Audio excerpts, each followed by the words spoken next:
Hi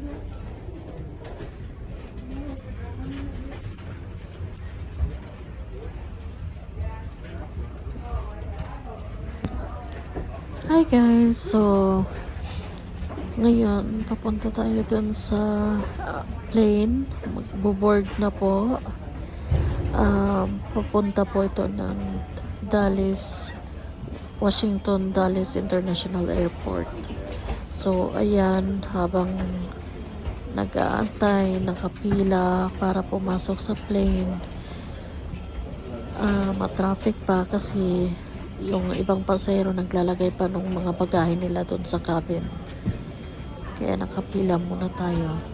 Thank you for watching guys.